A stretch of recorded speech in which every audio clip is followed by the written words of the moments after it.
Okay, what's up, you guys? Happy Wednesday.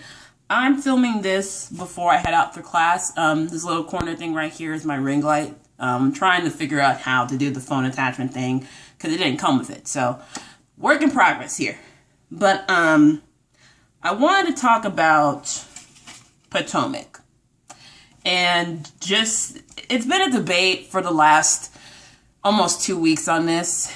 And people have said, they're team this and team that. For me, I am team neither. I'm team disappointment because even after a year, these two women are still refusing to take accountability. And before I get into this, let me just do some housekeeping. I said before, I'm team neither. That's one. Number two, the jokes and jabs about Monique possibly having a mental health issue is not funny. I may be acting overly sensitive, but when it comes to mental health, that's not something to joke about. Could she be going through some stuff internally? Yes. If that's what's going on, then us as viewers or people reacting to this on YouTube or bloggers, we shouldn't be taking jabs on it for jokes and entertainment. If there's a serious problem, then she has to work through it. Whatever way she chooses to do that, that's for her to do. That's how she sees fit. It's not our place to be making jokes. That's what I didn't like about a couple of these people on Twitter and people on YouTube who I like making jokes about it. That's the second thing. The third is really pretty much a majority of us are over this fight. We are 28 days from this election and October is already doing a mess on us, okay? We ain't getting another stimulus. George Floyd's killer just got released on bond today. Literally, there's so much happening in the world that when this fight happened, it's just people honestly felt like disappointment because these are two women that let something escalate to something physical when really there could have just been two grown women and actually sat down and have a conversation. That's the mature stance that I'm having on this. These two played a part in this. I do not condone violence. Did Candace play a part into this lead up? Yes. Did that warrant her getting woods by Monique? No. Did Monique have to respond the way she did? No. But we have to admit, even though this is reality TV, this is life. When you're out and about in the real world, if someone is poking at the bear, they're going to get a reaction. So stop with the whole respectability politics and trying to be all high and mighty, trying to act like you would never do it. And also to Bravo, y'all need to get up your high horses because you have producers coming in on the highlight episode saying, no, not Potomac. We never had this on our network. But yet y'all post whole fights in New Jersey. Y'all posted the whole entire fight of this unedited. Because you knew it was going to get ratings. Y'all knew there was going to be ratings goal for you. You're going to be trending all night. Because Potomac's ratings were in the trash. Literally, they were starting to be on the lifeline when season 5 started production. This was y'all's saving grace. And now look at it. People are starting to put Potomac above Atlanta. So Bravo can miss me with the BS about this is not what we do on our network. Y'all love it. You wanted it. And now people cannot stop talking about it. That was my housekeeping. I'm sorry, y'all. I'm sorry I got so serious, but let me get into this. So, it said in the title, who is most likely going to leave? Now, at this point, the way I'm seeing it is neither of you can't be on the show together if you're not willing to make a truce. And it shows that even after a year later, neither of you are wanting to hear each other out. And the thing is that no one on this cast has brought up the point that we are all pointing out. There's more important shit in the world to worry about. We are a year past this at this point. And neither of you have taken any accountability, have apologized to the other, have realized it's stupid to hold this kind of grudge and let's try to find a resolution to this and fix it. Neither of you are doing that. And to be honest, both of you have grounds to be fired from this show. Now, Monique, the obvious one, because she made the fight get physical, and also the no initial remorse that plays a part. And she's been doing a lot of interviews with different people, from like people like at People or USA, Us Weekly, to even the usual YouTube podcasters. And she is in the podcast world, so she knows these people. And, you know, stop saying she's paying blogs off, y'all. Okay? Stop saying she's paying blogs off, okay? Celebrities do that, but come on.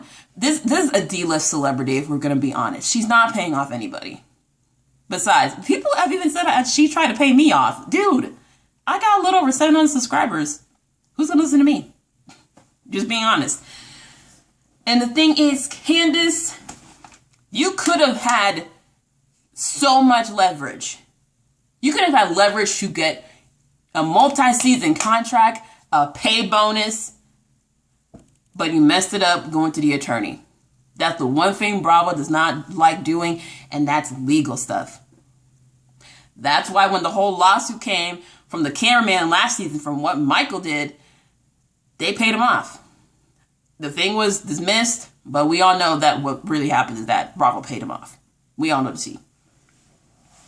And so that was the first strike you got. Instead of going to the sit down with Monique, your husbands, and producers, you went straight to the attorneys, probably by the word of your mother, and you always listen to your mama instead of listening to yourself.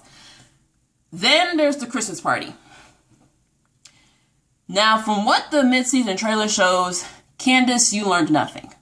You learned nothing. Instead of walking away, you are looking like the person that is instigating yet again.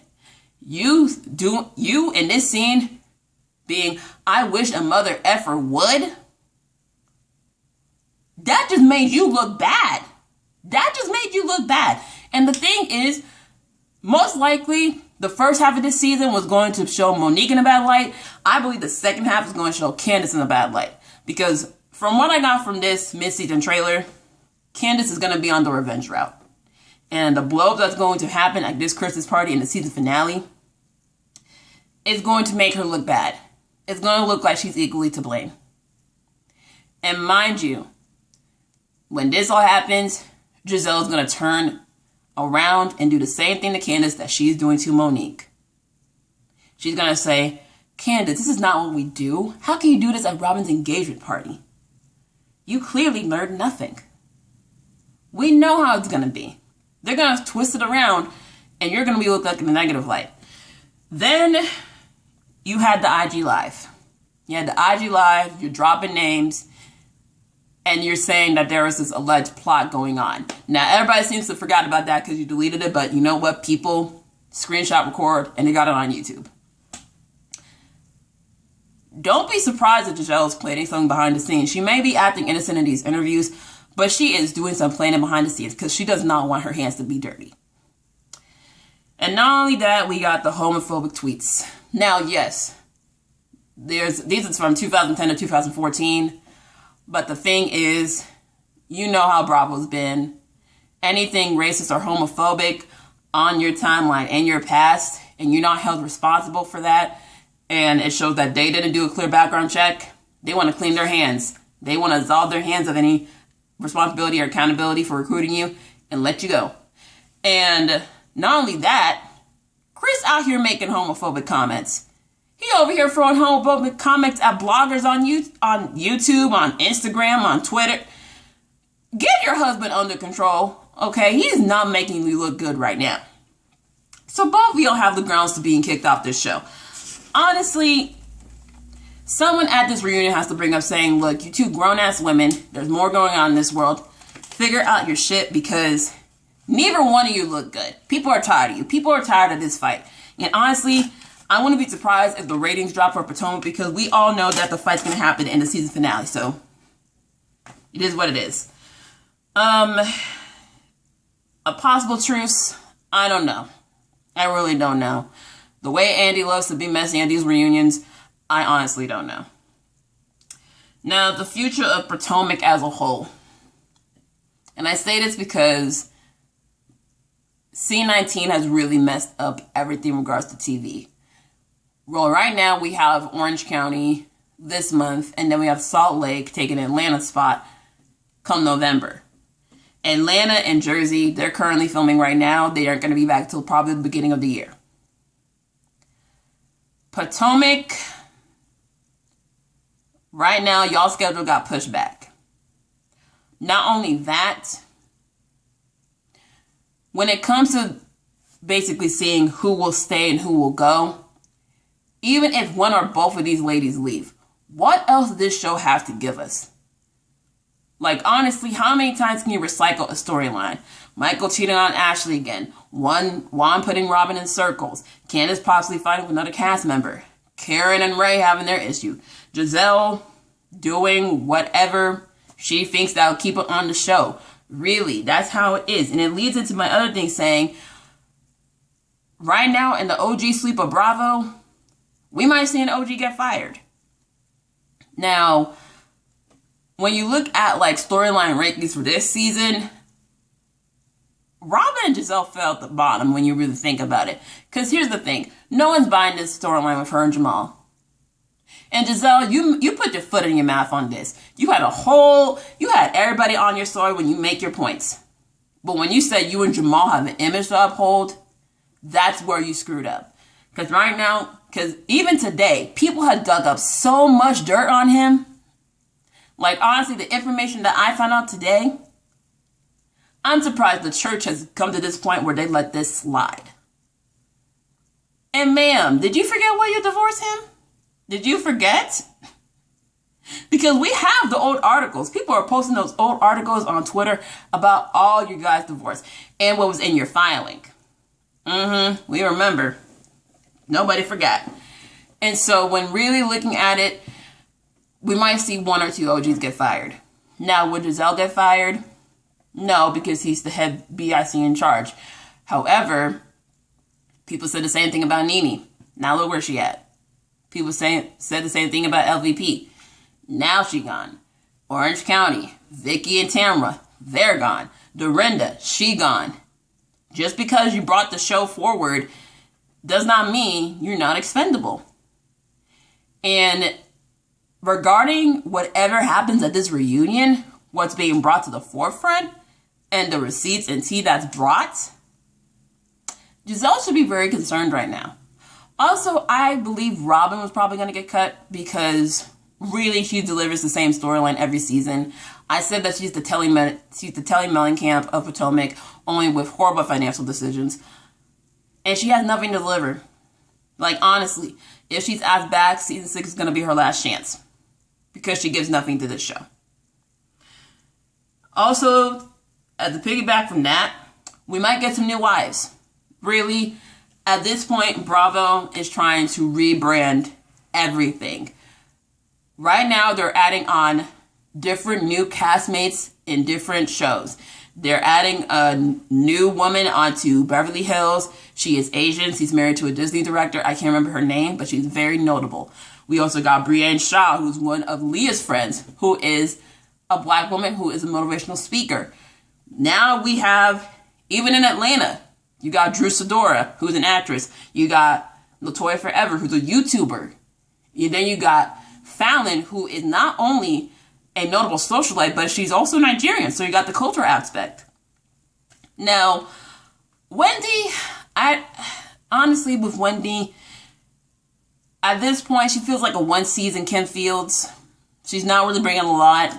She's not her overall demeanor on the show is not responding well with the audience, so I don't know if she can last that long.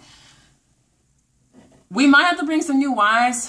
Probably bring on a wife of an NFL player, someone who works in like the tech industry, Silicon Valley.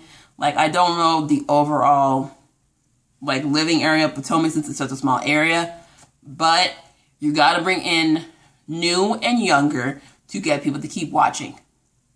Because you do not want Potomac, who is at like its peak right now, to become Atlanta, where it's slowly downsliding.